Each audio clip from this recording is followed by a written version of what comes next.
L'aventure foot fauteuil, donc elle a démarré en 2016. Alors il faut savoir que déjà depuis 2011 on avait créé ASC Cœur Vert, donc qui est une association d'intérêt général qui a été créée au sein du club et qui avait au départ 4 axes de développement, un axe qui concernait la santé et le handicap, un axe qui concernait la citoyenneté, un axe qui concernait le sport pour tous et enfin un dernier axe qui concernait tout ce qui était lié à l'environnement. Et en 2016, donc on avait un partenaire majeur du club qui s'appelait Aesio, qui cherchait un projet pour mettre en avant le partenariat et les liens forts qui existaient entre le club et le sponsor. Et donc ils m'ont contacté pour voir si j'avais pas une idée qui tournait autour de ce qu'on appelle aujourd'hui la RSE.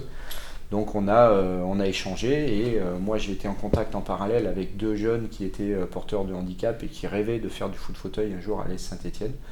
Donc on a échangé pendant quelques semaines, quelques mois et on a créé cette structure en 2016 puisque je crois que c'est au mois de novembre où on a fait un match d'exhibition contre nos joueurs professionnels pour le lancement officiel de la structure foot fauteuil. Au départ on ne savait pas où on allait avec cette équipe foot fauteuil et il faut être très honnête avec vous, même au sein du club il y avait pas des pensées négatives par rapport à ça au début, mais il y avait des interrogations en tous les cas sur le fait que le handicap ça coûte très cher, est-ce que c'était quelque chose qui était soutenable pour le club.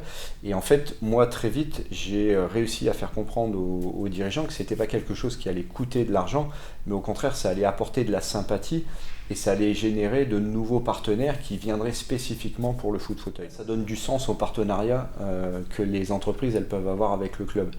Parce que être sponsor d'un club de foot, de football professionnel avec des joueurs de football professionnel qui parfois, et vous suivez tous les médias, sont grassement payés, c'est bien aussi de montrer qu'en parallèle de ça, on a une participation pour des gens qui sont porteurs de handicap. Et voilà, encore une fois, ça donne du sens à leur partenariat. C'est quelque chose qui a énormément pris en termes de sympathie, encore une fois, en termes de communication. Et aujourd'hui, on a des sponsors, des partenaires du club qui sont très très très contents d'accompagner le foot fauteuil. Dans les sondages qui sont faits par la LFP chaque année, très régulièrement, on est parmi les 2 ou 3 clubs qui sont justement les plus vertueux au niveau des valeurs, au niveau de l'engagement social, au niveau de l'implication sur le territoire. Donc oui, ça contribue à donner une bonne image du club et à montrer une image encore une fois ancrée sur son territoire. C'est pour nous quelque chose de très important.